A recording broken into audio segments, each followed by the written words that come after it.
Hello guys, तो कैसे हो आप सब। उम्मीद करता हूँ सब अच्छे ही होंगे। तो यार आज हम बात करने वाले हैं मुशोकु टेंसाई के चैप्टर नंबर 83 के बारे में। तो वीडियो स्टार्ट करने से पहले अगर आपने मेरे चैनल को अब तक सब्सक्राइब नहीं करा है तो भाई कर लो, किस चीज का इंतजार कर रहे हो। और साथ ही साथ बेल आइकन को भी प्रेस करना मत भूलना ताकि आगे आने वाली नोटिफिकेशन की वजह से आप कोई भी वीडियोस मिस ना कर पाओ मेरे चैनल की।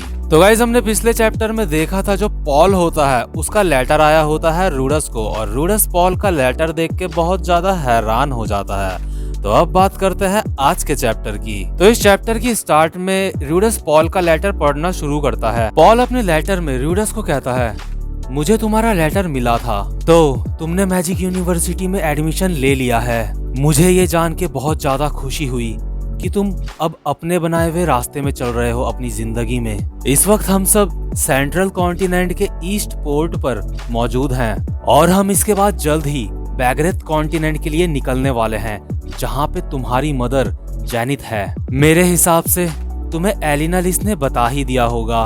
रॉक्सी और टेलहैंड ने भी हम लोगों को ज्वाइन कर लिया है तुम्हारी मदर को बचाने के लिए, तो इसलिए हमें कोई भी प्रॉब्लम नहीं होने वाली।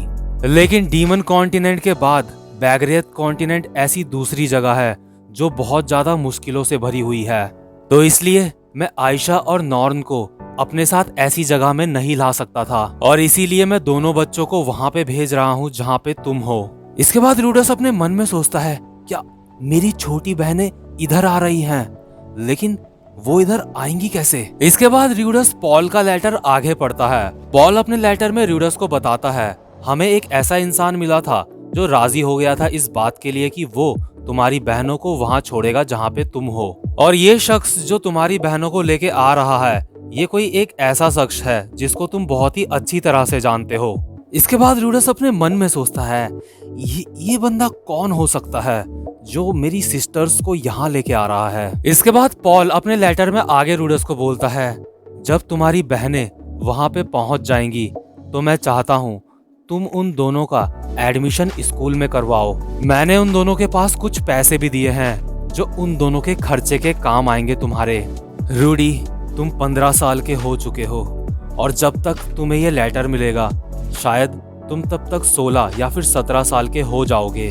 मुझे माफ करना, मैं तुम्हारे आगे आने वाले बर्थडे सेलिब्रेट नहीं कर पाया तुम्हारे साथ। मैं सच में एक अच्छा पिता नहीं हूँ। तुम्हारी बहनें अभी तुमसे अच्छे से घुली मिली नहीं है, लेकिन आयशा एक जीनियस लड़की है और नॉर्न वो एक आम लड़की है, इसलिए मैं उम्मीद करता हूँ उसके बड़े भाई होने के नाते तुम उसका ध्यान अच्छे से रखोगे और उससे नफरत नहीं करोगे। अभी के लिए मेरे पास तुम्हें कहने के लिए बस इतना ही है। मुझे माफ करना रूडी, मैं सब कुछ तुम्हारे ऊपर छोड़ रहा हूँ। अगर सब कुछ सही चला तो हम तुमसे 1 या 2 साल में दोबारा से मिलेंगे। जब हम फिर से दोबारा से मिलेंगे उस वक्त हम एक बहुत बड़ा जश्न रखेंगे हमारी फैमिली के दोबारा से मिलने की खुशी में। तो पॉल के लेटर में बस इतना ही लिखा होता है। और यार जो बंदे मुझसे पूछ रहे थे कि इस वक्त रॉक्सी कहाँ है, तो शायद अब आपको आपका आंसर मिल चुका होगा।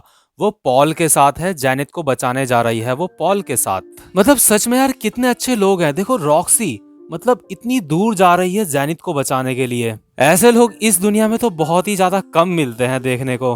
पूरा का पूरा लेटर पढ़ने के बाद रूडस अपने मन में सोच रहा होता है, इस पूरे लेटर में बस माफिया ही माफिया भरी है। पॉल इस लेटर में हर जगह अपनी बात में बस माफी मांग रहा होता है और ये देख के रूडस अपने मन में सोचता है, पॉल एक जिम्मेदार बाप बन चुका है। तो क्योंकि रूडस के बगल में शिल्पी भी ये लेटर देख रही होती है।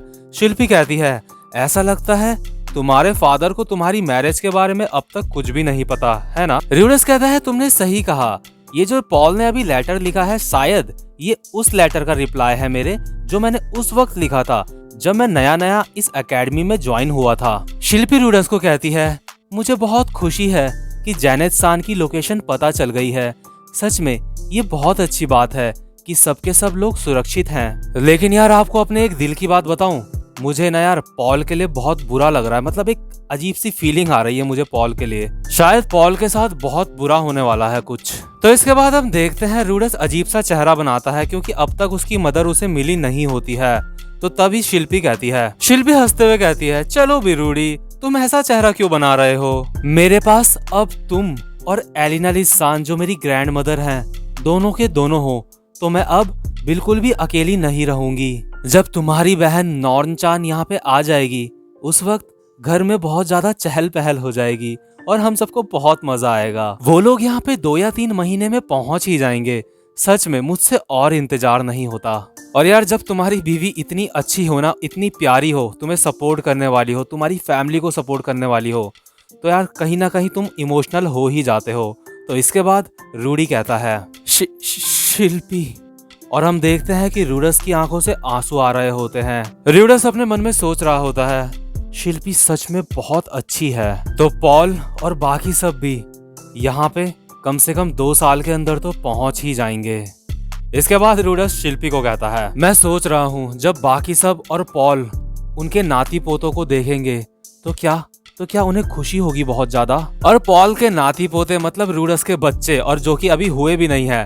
तो ये बात सुन के शिल्पी मतलब बहुत ज्यादा शर्मा जाती है। तो इसके बाद सीन शिफ्ट होता है और हमें 2 महीने बाद का सीन दिखाया जाता है, जहाँ पे रूडस और बाकी सारे के सारे स्टूडेंट अपनी स्पेशल क्लास में होते हैं। क्लास में जो टीचर होती है वो कहती है, तुम सबको बधाई हो, तुम सब नेक्स्ट ग्रेड में यानी अगले ग्रेड में पहुंच चुके हो। रूडस अपने मन में सोचता है, तो मैं आखिरकार 2nd ईयर में पहुंच ही गया। अब मैं एक 2nd ईयर का स्टूडेंट हूँ। इसके बाद हम देखते हैं रूडस क्लिफ से मिलने जाता है उसके कमरे में, और जैसे ही रूडस कमरे में एंटर करता है, क्लिफ रूडस को बिना देखे कोई और समझ के कहता है, कोई फायदा नहीं है, दिन के बाद ही आना चाहिए था तुम्हें। रूडस कहता है, क्लिफ सेनपाई, क्या आपने सोचा कि मैं एलिना-लिस-सान हूँ? क्लिफ कहता है, ओ रूडस, ये तुम हो? रूडस क्लिफ को कहता है, तो क्लिफ सेनपाई आपकी रिसर्च कैसी चल रही है कर्सेस के ऊपर यानी श्राप के ऊपर? क्लिफ कहता है, जब से तुमने मुझे कर्स के बारे में बताया कि जो कर्स होते हैं ये एक चीज से दूसरी चीज में भी डाले जा सकते हैं, तब से मैं मैजिक टूल्स और जो मैजिक आइटम्स होते हैं उनके ऊपर रिसर्च कर रहा हूँ और ये जानने की कोशिश कर रहा हूँ कि हम कर्स उनके ऊपर कैसे डाल सकते हैं। क्लिफ कहता है, अगर मेरी थ्योरी ठीक है तो एक जीनियस होने के नाते मुझे ऐसा लगता है जो मैजिक आइटम होते हैं और जो कर्स होते हैं ये दोनों चीजें एक ही होती हैं। मुझे अब एक ऐसे मैजिक टूल बनाने में कामयाबी हासिल करनी होगी जो कर्सेस को हटाने में मदद करे। इसके बाद रूडस अपने मन में सोच रहा होता है, मैजिक आइटम वो आइटम होते हैं जो तब भी यूज किए जा सकते हैं अगर जो यूजर है उसके पास कोई मैजिक ना हो, तो फिर भी जो यूजर होता है वो मैजिक आइटम की मदद से मैजिक यूज कर सकता है। जैसे फॉर एग्जांपल नाना होशी,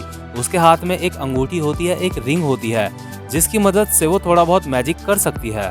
और जो मैजिक टूल होते हैं उनमें कहीं ना कहीं मैजिक सर्कल भी बना होता है, और जब उस मैजिक सर्कल के ऊपर माना डाला जाता है तो वो मैजिक टूल रिएक्ट करता है उसके बाद। तो बेसिकली इसका मतलब ये हुआ कि अगर जो कर्स होते हैं वो किसी आइटम में डाल दिए जाएं तो वो एक मैजिक टूल बन जाता है। रूडस क्लिफ को कहता है, तो इसका मतलब अगर कर्स किसी इंसान के ऊपर डाला जाता है तो वही इंसान कहलाता है कर्स्ड चाइल्ड। क्लिफ कहता है, हाँ तुमने सही कहा। इसके बाद रूडस के मन में 2 लोगों की तस्वीर आती है, एक होता है ज़नोबा और दूसरी होती है एलिना-लिस। एलिना-लिस एक कर्स्ड चाइल्ड होती है जिसके ऊपर कर्स होता है कि अगर उसने जल्दी से सेक्स नहीं करा, उसको समय समय में सेक्स नहीं मिला तो वो मर भी सकती है। और इसी कर्स को दूर करने के लिए क्लिफ रिसर्च कर रहा है कर्सेस के ऊपर। और इसके बाद अगर हम बात करें ज़नोबा की, तो ज़नोबा के साथ बिल्कुल ही उल्टा सीन है। उसको कर्स नहीं है बल्कि उसको ब्लेसिंग है एक तरह की। उसकी फिजिकल स्ट्रेंथ बहुत ही ज्यादा है। तो एलिना-लिस और ज़नोबा दोनों के दोनों अपोजिट हैं। तो अब अगर आसान शब्दों में आपको बताऊं, जिसके ऊपर कर्स होता है वो होता है कर्स चाइल्ड, जैसे कि एलिना-लिस। और जिस किसी के ऊपर भगवान का आशीर्वाद होता है, जिस किसी को गिफ्ट मिला होता है गॉड की तरफ से, उस इंसान को कहते हैं मीको। और आपको तो पता है ज़नोबा भी एक मीको ही है। क्लिफ कहता है, अगर मैं अपनी रिसर्च में कामयाब रहा जो मैं मैजिक टूल्स के ऊपर और कर्सेस के ऊपर कर रहा हूँ, तो हो सकता है